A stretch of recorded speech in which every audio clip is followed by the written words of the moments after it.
Question number 1, the antibiotic penicillin is obtained from which of the following.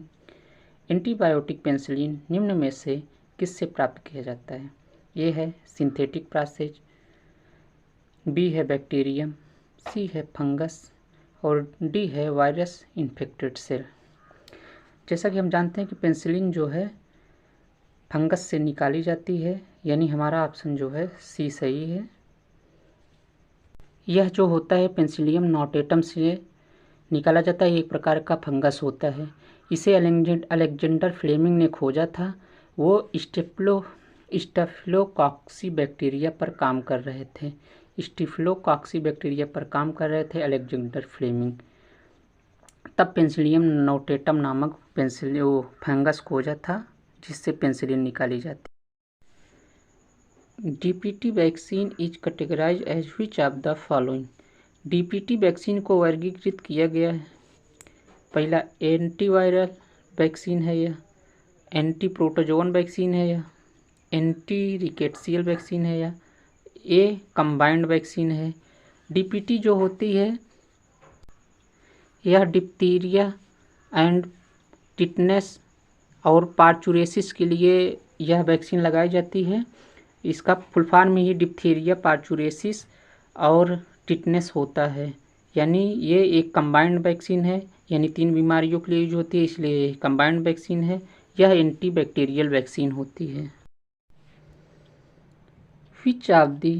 Which cell disorder in our body is responsible for colour blindness.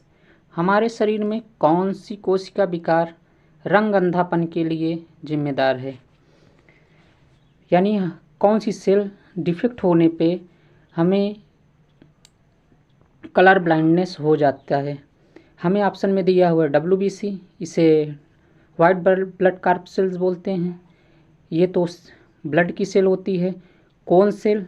यह आई में पाई जाती है। Rod cell और neuron.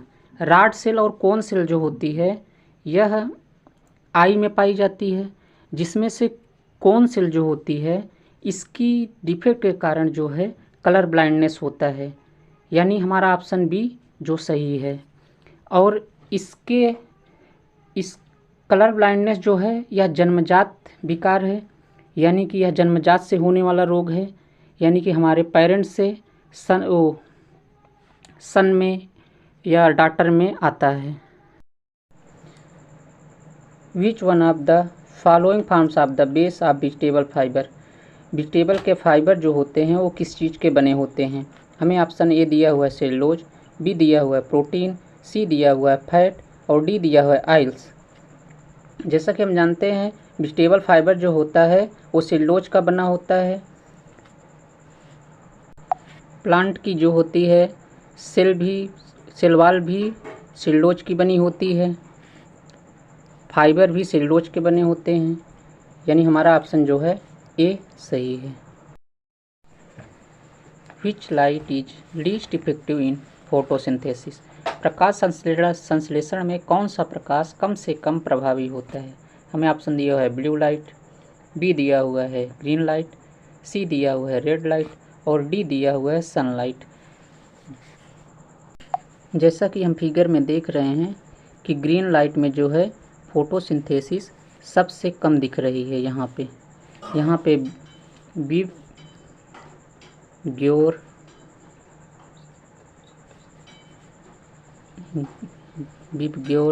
सबने सुना होगा। देख रहे हैं कि रेड लाइट और ब्लू लाइट में सबसे ज़्यादा फोटोसिंथेसिस होती है। ग्रीन लाइट में फोटोसिंथेसिस सबसे कम क्यों होती है? क्योंकि ग्रीन ही पत्ती होती है और ग्रीन ही लाइट होती है।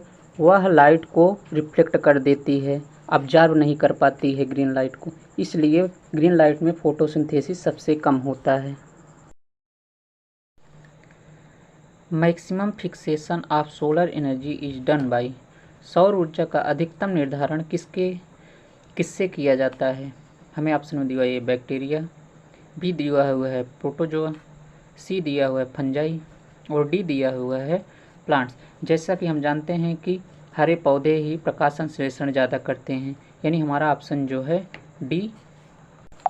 डी ऑप्शन ग्रीन प्लांट सही है।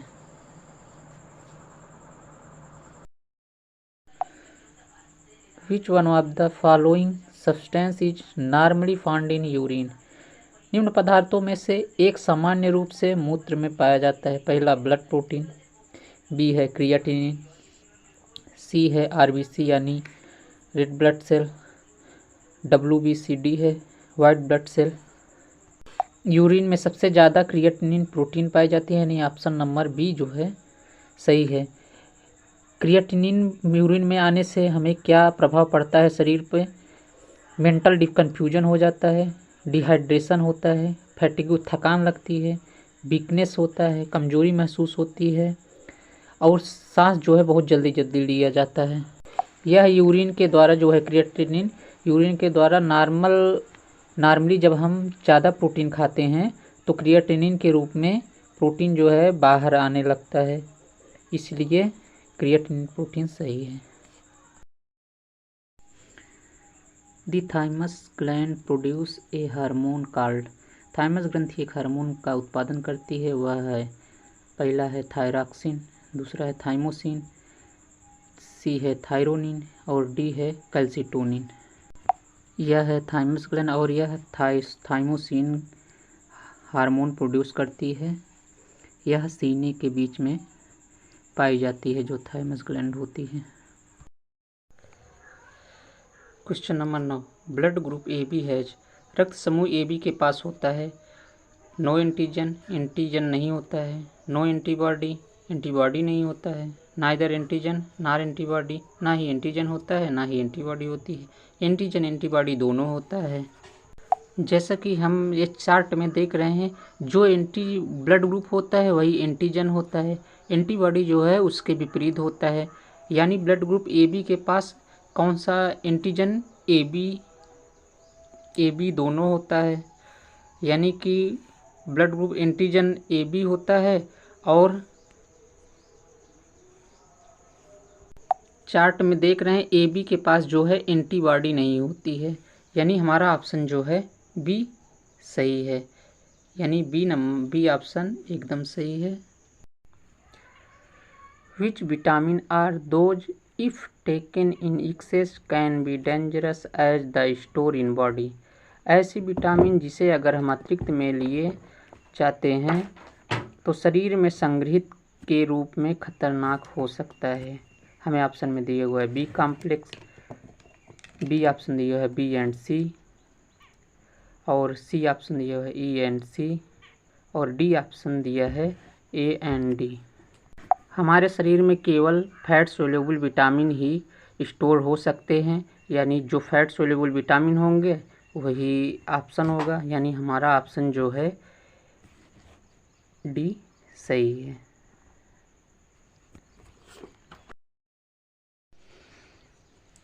The chemical components that is invariably found in all virus. रासायनिक घटक जो सभी विषाणु में पाया जाता है। ऑप्शन ए दिया हुआ है प्रोटीन, बी दिया हुआ है लिपिड, सी दिया हुआ है डीएनए और डी दिया हुआ है आरएनए। ज़्यादा से ज़्यादा वायरस के पास आरएनए होता है, कुछ वायरस के पास डीएनए होता है, बसा पाया ही नहीं जाता है और लगभग सारे के सारे विषाणु के पास प्रोटीन की कवरिंग जो है पाई जाती है, यानी हमारा ऑप्शन जो है ये सही है, ये option protein. Which is used as air pollution indicator. ऐसा जो वायु प्रदूषण सूचक के रूप में उपयोग किया जाता है। हमें ऑप्शन में ये दिया हुआ है एल्गी, बी दिया हुआ है फंजाई, सी दिया हुआ है बैक्टीरिया और डी दिया हुआ है लाइकेन। जहाँ एयर पोल्यूशन होता है वहाँ पे लाइकेन ग्रो नहीं करता है, यानी लाइकेन जो है एयर पोल्यूशन के इंडिकेटर के रूप में यूज किया जाता है। Salinisation of soil is caused by. मिट्टी का सैलिनाइजेशन किसकी वजह से होता है? सैलिनाइजेशन का मतलब होता है कि लवण का मिट्टी से बाहर आना। जहाँ पर पानी का जमाव जो है सबसे ज़्यादा होता है वहाँ के लवण तत्व जो होते हैं सॉइल के अंदर वो बाहर आ जाते हैं इसे एक्सिज इरिगेशन कहते हैं, यानी यह जो है एक्सिज इरिगेशन के कारण होता है, यानी पानी के अत्यधिक जमाव के कारण होता है, यानी ऑप्शन नंबर सी सही है। Which enzyme digest protein in stomach? ऐसा कौन सा एंजाइम है जो प्रोटीन को पेट में पचाता है? ए ऑप्शन है ट्रेप्सिन, बी ऑप्शन है पेप्सिन, और सी ऑप्शन है सेल्यूरी एमाइलेज, और डी ऑप्शन है पेंक्रियाटिक जूस। पेट में जो है पेप्सिन एंजाइम निकलता है जो प्रोटीन को डाइजेस्ट करता है, और यह चीफ सेल से निकलता है, इसलिए ऑप्शन जो है बी सही है। Fermentation is a type of process. किण्वन किस प्रकार की प्रक्रिया है? एरोबिक रेस्पिरेशन है, एनाएरोबिक रेस्पिरेशन होता है, इसमें एक्सोथर्मिक रिएक्शन होती है, ट्रांसपोर्टेशन होता है, यानी ऑक्सीजन के प्रेजेंस में, ऑक्सीजन के एब्सेंस में यह एक्सोथर्मिक रिएक्शन होती है, यह ट्रांसपोर्टेशन होता है। इसमें यह जो है एक एनाएरोबिक प्रक्रिया होती है, यानी कि बिना ऑक्सीजन की उपस्थिति में यह किण्वन क्रिया कराई जाती है, यानी ऑप्शन नंबर बी जो है सही है। ये फर्मेंटेशन टैंक होता है जिसमें किण्वन किया जाता है। 2016 में ये 15 क्वेश्चन पूछे गए थे एसएससी सीजीएल में।